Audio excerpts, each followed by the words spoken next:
इससे पहले सर मैं हनुमान जी का कट्टर पुजारी था। प्रत्येक मंगलवार को नहा धो के चालीसा करता था और हनुमान मंदिर भी जाता था, प्रसाद चढ़ाता था और बांटता भी था। और सर मैं दिन भर में 6-7 बार चालीसा भी करता था। लेकिन बदकिस्मत हुआ ये कि उसकी माँ अचानक बीमार पड़ गई। मेरी मम्मी बहुत बीमार पड़ गई सन 2016 में और वो हॉस्पिटल में भर्ती थी और डॉक्टरों ने जवाब दिया, उनके फेफड़े बहुत बुरी तरीके से गल चुके थे। डॉक्टरों ने 15 दिन वहाँ रखे हॉस्पिटल में।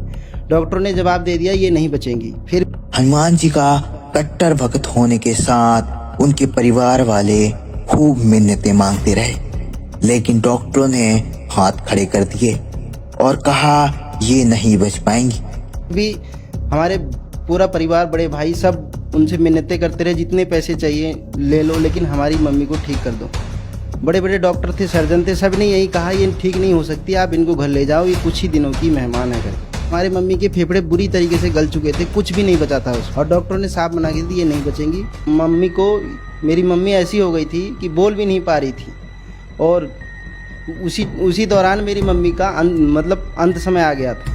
इतना ही हुआ था कि कुछ दिन बाद बहन पर 10 भूतों की टोली सवार हो गई। मेरी बहन के ऊपर 10 प्रेत आत्माएं थे और उसको दुखी कर रहे थे और वो चिल्ला चिल्ला के बोल रही थी कि ये 10 के 10 खड़े हैं, मेरे को नहीं छोड़ेंगे, मुझे नहीं छोड़ेंगे। उसके हाथों को खींच रहे थे, उसे बहुत दुखी कर रहे थे। वो चिल्ला रही थी, ये कह रही थी ये 10 के 10 खड़े हैं, ये आज मुझे नहीं छोड़ेंगे।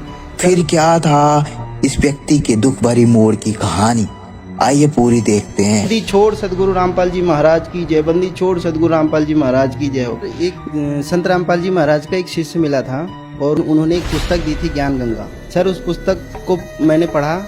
पहले तो मेरे को ऐसा लगा कि ये ऐसा हो सकता है क्या।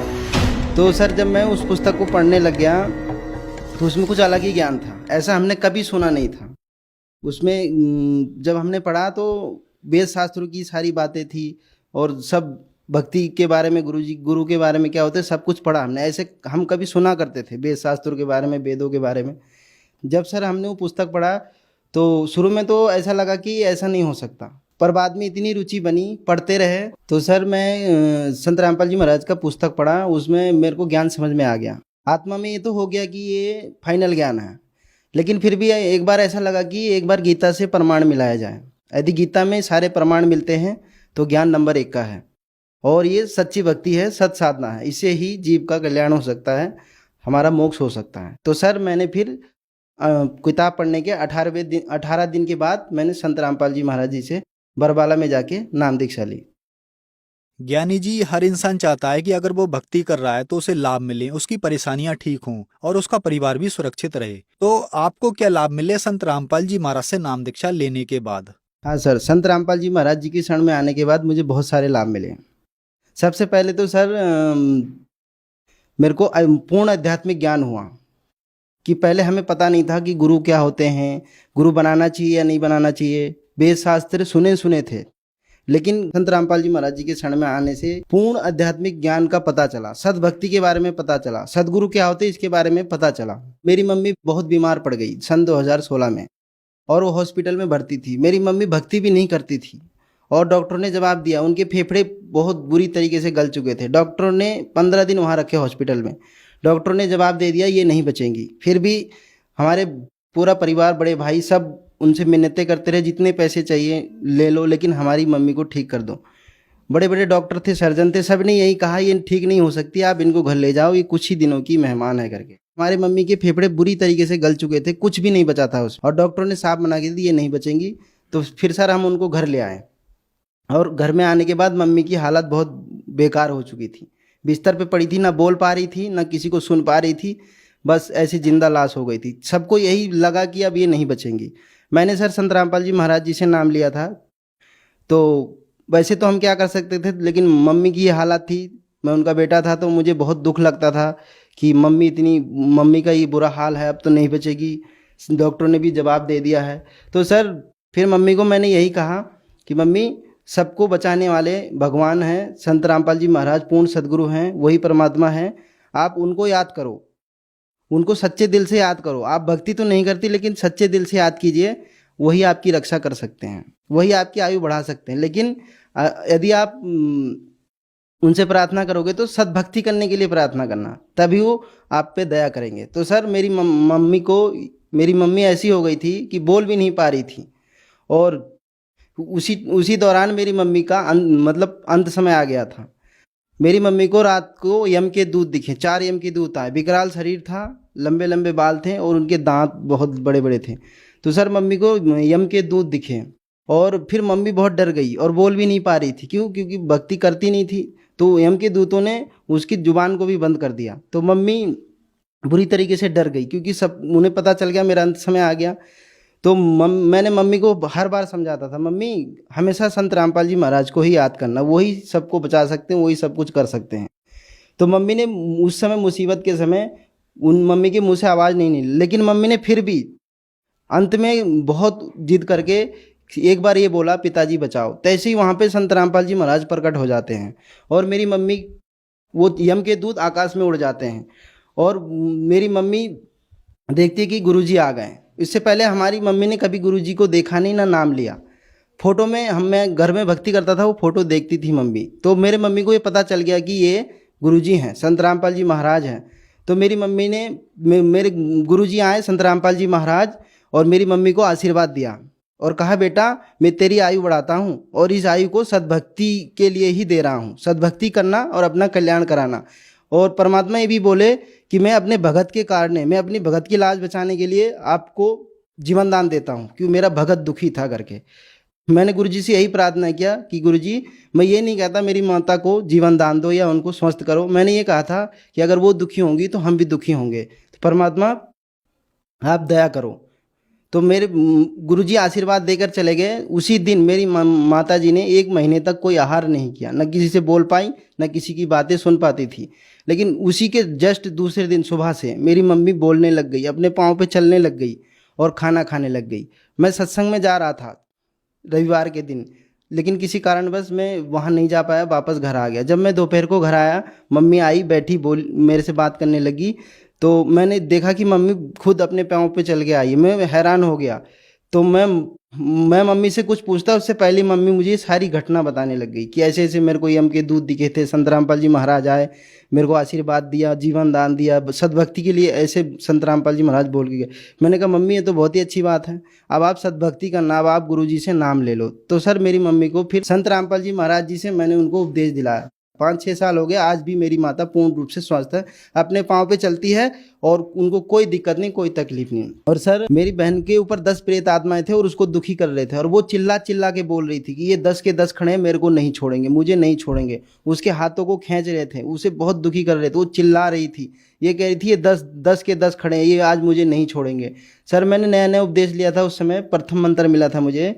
पूरे घर वाले वहाँ उपस्थित थे, सब रो रहे थे कि अब क्या होगा, नहीं बचेगी। उससे पहले कई तांत्रिकों को दिखाया, हॉस्पिटल में भी एडमिट कराया, लाखों रुपए खर्च भी किया, लेकिन मेरी बहन ठीक नहीं हुई। उस समय मैं भी बैठ के देख रहा था कि अब क्या होगा, कुछ नहीं हो सकता। लेकिन परमात्मा की प्रेरणा हुई, संत रामपाल जी महाराज की प्रेरणा हुई। तो अचानक से संत रामपाल जी महाराज जी ने प्रेरणा किया, और मेरे मुंह से बहुत तेज निकल गया, बंदी छोड़ सदगुरु रामपाल जी महाराज की जय, बंदी छोड़ सदगुरु रामपाल जी महाराज की जय हो।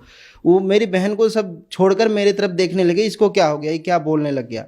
तो कहते वो मेरी बहन के जो ऊपर जो 10 प्रेत आत्माएं थे, जो मेरी बहन चिल्ला चिल्ला के बोल रही थी, हम मेरे को नहीं छोड़ेंगे, आज मार देंगे, आज मार देंगे, नहीं छोड़ेंगे, 1 महीने से दुखी कर रहे थे। तो सर वो सारे के सारे प्रेत आत्मा जो 10 के 10 थे, वो वहाँ से भाग गए, और मेरी बहन बेहोश हो गई। फिर उनको पकड़ के हम अंदर लेके आए।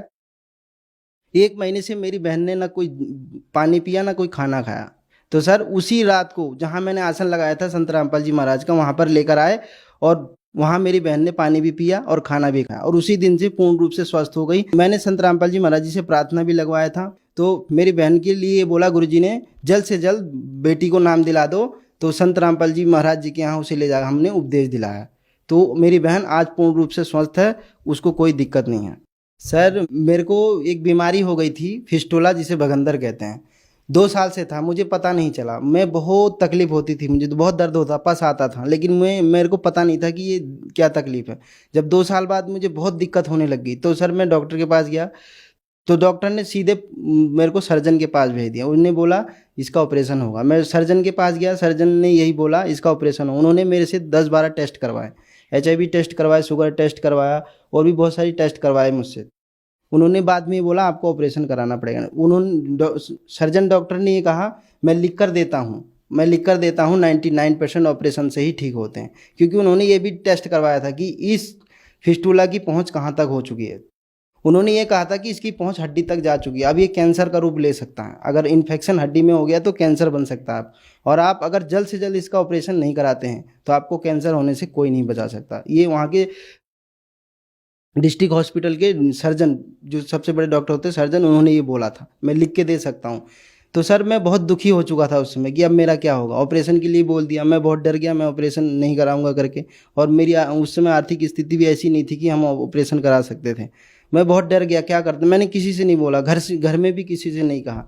तो फिर सर मेरे को गुरुजी सपने में आए, सपने में आकर गुरुजी ने बोला कुछ नहीं होगा, आप ठीक हो जाओगे, ऑपरेशन मत कराना। फिर सर मैंने प्रार्थना भी लगाई गुरुजी से, संत रामपाल जी महाराज जी से प्रार्थना लगाई। वहाँ से गुरुजी का ये आदेश आया कि ऑपरेशन नहीं कराना है, परमात्मा दया करेंगे। तो सर वो मेरा जो बगंदर की बीमारी थी फिस्टुला, वो अपने आप ठीक हो गया। उसके बाद मेरे को कभी पस नहीं आया, ना कभी दर्द हुआ, और पूर्ण रूप से ठीक हो गया। संत रामपाल जी महाराज की कृपा से मेरा फिस्टुला का जो रोग था पूर्ण रूप से ठीक हो गया, कोई ऑपरेशन कराने की ज़रूरत नहीं पड़ी। एक बार मैं साइकिल से शहर जा रहा था और रोडवेज की बस आ रही थी। उसने सर इतनी तेज़ी में कट मारा कि मेरी साइकिल से बहुत तेज़ आके टकराया और मैं साइड में जाके बहुत तेज़ी से गिरा। और सर मेरे को पता नहीं कि मेरा क्या होगा करके, मैं भूल गया मैं कहाँ हूँ, कैसे हूँ, किस हाल में हूँ। तो सर वो रोडवेज से जो मेरी साइकिल की टक्कर हुई, मैं किनारे गिर गया जाके। 5 मिनट बाद मुझे होश आया। मेरे को पता नहीं वहाँ क्या हुआ था। मैं जब वहाँ होश में आया तो मैं पूर्ण रूप से ठीक था, मुझे कोई चोट नहीं लगी, कोई खरोच नहीं आई। हाँ, मेरे कपड़े गंदे हो गए थे, मिट्टी विट्टी लग गए थे और साइकिल थोड़ा डैमेज हो गया था। तो संत रामपाल जी महाराज की कृपा से मेरे को कुछ नहीं हुआ। और सर मेरे पिताजी बहुत नशा करते थे, बीड़ी भी पीते थे, शराब भी पी के आते थे, मांस भी खाते थे। हम बार बार प्रार्थना करते थे, वो नहीं मानते थे।